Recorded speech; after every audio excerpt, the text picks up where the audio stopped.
Веќе сме подготвени со моите следни гости да реализираме уште еден разговор со кој што пак ќе представиме една навистина убава и интересна изложба. Најпрвин ќе ги поздравам Билјана Темелковска, организатор на изложбата која што денеска ја представуваме, и Антонио Димитров, директор на Културно-информативниот центар Скопје. Добро утро и добре дојдовте. Добро утро. Убава можност да ја најавиме ретроспективната изложба по повод 100 години од раѓањето на архитектот Славко Брезовски, која што ќе биде отворена утре на 26 мај во Културно-информативниот центар во Скопје. Билјана, вие како организатор на изложбата ќе ни кажете малку повеќе за неа. Добро утро уште еднаш. Благодарам за времето одвоено за промоција на настанот. Огромна чест и задоволство и особено значење ми е организацијата на оваа изложба, посебно како дел од архитектонската фела, да кажам. И од друга страна, затоа што архитект Славко Брезовски е еден од позначајните и од доените на македонската модерна архитектура.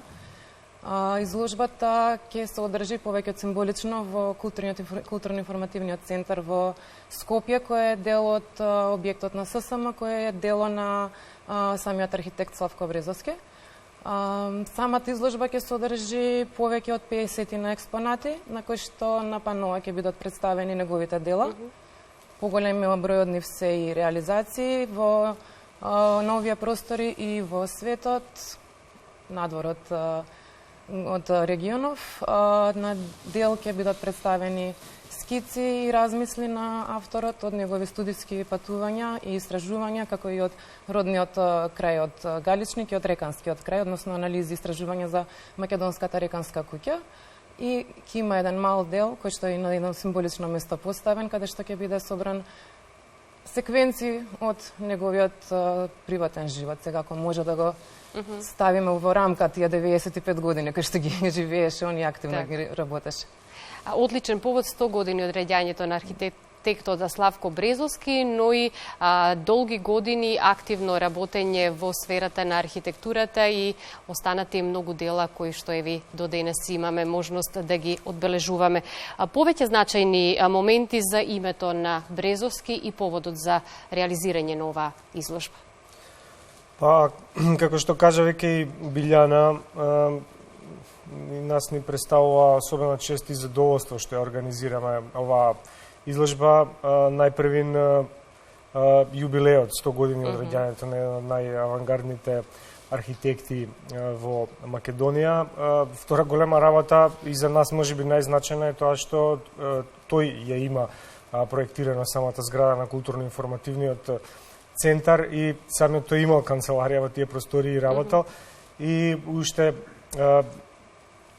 еден момент кој што е значен за нас е тоа што ова изложба се поклопува и со нашиот јубилеј, поточно 55 годишнината од започнувањето на работењето на Културно-информативниот центар, така што фино се вклопи во целиот концепт и во програмата која што ја спремивме за оваа година. Честитки за 55 годишниот јубилеј, културни настани кои што се презентираат и реализираат во рамки на Културно-информативниот центар. Што е на агендата како дел од програмата со кој што ќе одбележите 55 годишниот јубилеј? Па практично целата годишна програма од 22 ќе биде под логото на 55 годишнината. Може би кон крајот на годината ќе направиме еден настан кој што ќе биде круната на ова одбележување, каде што ќе ги извадиме и ќе презентираме нашата ликовна колекција плюс уште неколку настани секако, за кои што се уште не се концепирани, меѓутоа во текот на годината ќе имаме настани од годишната програма и плюс неколку големи манифестации кои што ќе бидат под ова лого. Тука би можел да го споменам гостувањето на белградското пијано дуо LP Duo, автори кои што се навистина големи во регионов, чисто како информација, туку што им излегува и тука ќе биде промоцијата на нивниот албум кој што излегува за Universal Music. Потоа би го споменала фестивалот Звуците на чаршијата, кој што треба да се случи во септември.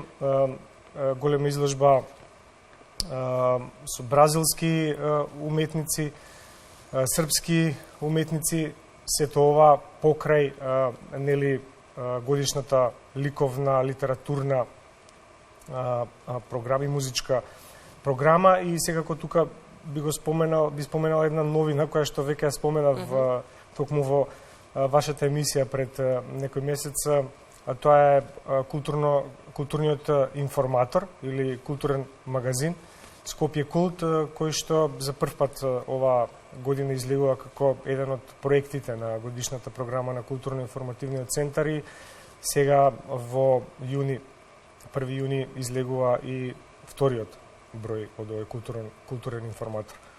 Билјана, би сакала да се навратиме повторно на изложбата. Колку е лесно или пак тешко под наводници да се реализира и организира една ваква изложба кога треба да го сублимирате целиот работен век на еден човек кој што живеел 95 години и активно работел и творел? Така, тешко е, но не признавам. Како ги одбравте делата негови кои што треба да ги представите на изложбата? Делата се одбрани на можеби веќе многу одамна, но на некој начин се негова лична селекција, односно се дела кои што се успеани да се архивираат, да се пронајдат од неговата приватна архива за чување дела од негова страна. Да се селектира материјалот кој што може да се презентира во јавноста, воопшто не беше тешко но повеќе потребно време отколку што е тешко. Траеше процес, беше изработката и преработката на целиот материјал. Селекцијата си доаѓаше сама по себе со самото обработување на материјалот. Исто така морам да се заблагодарам на целата екипа која што работеше, затоа што стварно имаше многу што да се извлече од целото тоа творештво и не се представено. Поголемиот дел од творештвото е представено, но има уште многу. Што навистина долг животен век, но уште поголема, уште посилна желбата за да се работи со страст, со искреност за архитектурата, затоа што навистина како мој дедо, јас го паметам него дека постојано беше во неговата работна соба. Убаво што го споменавте овој момент. И јас го паметам него во неговите пензионерски денови, но тој никогаш не престануваше да работи. Така. Погледнавме инсерти на кои што се представени дел од идејните представувања и објекти на Славко Брезовски. Кои се, освен зградата на ССМ, каде што е сместен и културно-информативниот центар, кои се други така покарактеристични објекти кои што тој ги има така, дизајниран? Неговите почетоци со проектантската пракса, односно првите реализации во доменот на општествени објекти, на јавни објекти се врзуваат со Комерцијалната банка во Скопје и со стоковната куќа на плоштад Македонија во Скопје, каде што понатаму некој вид на светска афирмација он достигнува со објектот на амбасадата на СФРЈ во Бразилија, кој што го добива како првонаграден идеен проект на национален конкурс за понатаму да се случи неговата реализација. Него еден од подрагите објекти исто така е спомен домот Шамарица во Хрватска, со кој што остава трага и на југословенската сцена.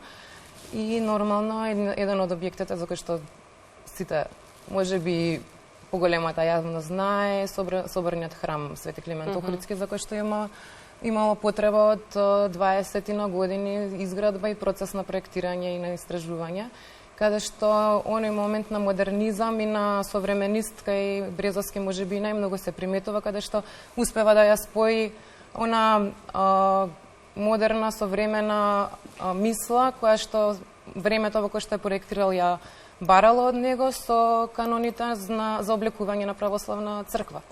И тоа е еден склоп кој што е малку возможен да се направи, посебно во времето во кога е правена црквата. Од сето ова што досега го кажавте, уште поголем предизвик да се биде на изложбата и да се погледне барем дел од онаа творештво што зад себе го има оставено Славко Брезовски и пред се творештво на интернационално ниво, не само во рамките на нашата држава, што е навистина многу значајно. Антонио, колкав е интересот од страна на публиката за сите културни настани кои што ги организирате во рамките на центарот? Па мислам дека по 3 години карантини, затварање, седење дома, мислам дека луѓето се желни веќе за културни настани. И ете, во овие 2 месеци колку сум на раководната функција, веќе успеавме да направиме една интензивна програма, каде што буквално во текот на целата недела од понеделник до петок има настани, и тоа по 2 настани на ден. Некогаш и сите настани се посетени, така што мислам дека публиката сака култура. Да. Па еве и другите установи кои што се под градот, да го споменам, Младинскиот културен центар исто така има настани и тие се посетени. Меѓутоа, очигледно дека Скопје е град кој што има капацитет, нели, да има повеќе културни настани, повеќе културни центри, побогата културна понуда. Јас би рекла дека оваа ретроспективна изложба која што ќе биде отворена во културно-информативниот центар во Скопје по повод 100 години од раѓањето на Славко Брезовски е нешто малку поинакво и некако дава еден друг момент на настаните и културните случувања, и верувам дека ќе има една посебна магија и посебен амбиент самото случување. Какви се вашите очекувања? Не ги имам уште предвидено очекувањата, но мислата и мене ми е дека ќе бидам нешто малку поинакво, затоа што станува збор можеби на некој начин за некоја архитектонска изложба која што го допира секој граѓанин на овој град, а можеби и на оваа земја. Посебно што со оваа изложба можеме да се вратиме малку наназад во времето, како некогаш се живеело и како некогаш се творело годините кои што еве ние генерации што ги фативме оние бивши југословенски простори, постојано се навраќаме на нив и некако ни остануваат во убави спомени. Покрај тоа што ќе биде видена архитектура која што се проектирала и се градела во некое време за кое што ние знаеме и имаме учено, мислам дека е многу побитно дека вакви случувања и вакви настани ќе не натерат денеска да зборуваме за архитектура и за вредностите кои што треба да бидат барани и проектирани во таа архитектура која што треба допрва да не се случува. Така. Па не само ние, мислам дека се случува ревајвал на оваа модернистичка и бруталистичка архитектура и во целиот свет. Имаше и во МоМА во Њу Јорк имаше една изложба Towards Concrete Utopia која што баш се однесуваше на оваа архитектура која што ние, како што кажавте, автентично сме ја живееле. Они ја гледаат само по музеи, нели, како скици и концепти и се диват, а ние сме живееле. Буквално нашиот град беше една таква бетонска утопија. Да, меѓутоа, дали знаеме да ја зачуваме и да ги процениме вистинските вредности кои што ги носи оваа архитектура? Очигледно не. Некако следејќи ги новите модерни трендови во архитектурата, забораваме на она што представува наша традиција и нешто што е наше одбележје.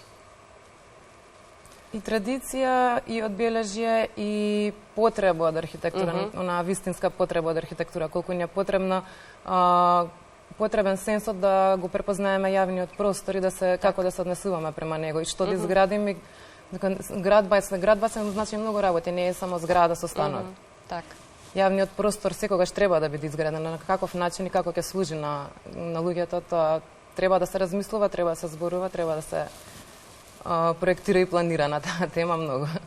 Уште еднаш честитки за 55 годишниот јубилеј на културно-информативниот центар. Продолжете и понатаму така успешно да работите со представување на културните настани во земјава и секако успешна изложба. Отварањето е утре во колку часот, само да најавиме? Отварањето е утре во 20 часот. ќе се случува надвор на платото пред културно-информативниот центар, на кој што морам да им заблагодарам за соработката уште од самиот почеток, дека беше премногу пријатно и луѓето стварно препознаваат што треба да се случува. Ја препознаваат вредноста и се ангажираат околу тоа што треба да се случува во тој простор таму. Благодарност до Министерството за култура кој ја препозна исто така значајноста на овој настан и до град Скопје. И секако ги покануваме нашите гледачи да дојдат и да ја погледнат изложбата. Ви благодарам многу за вашето гостување, ми беше задоволство. Ја се надевам ќе имаме и наредни прилики на слични теми да гостувате во Македонија наутро.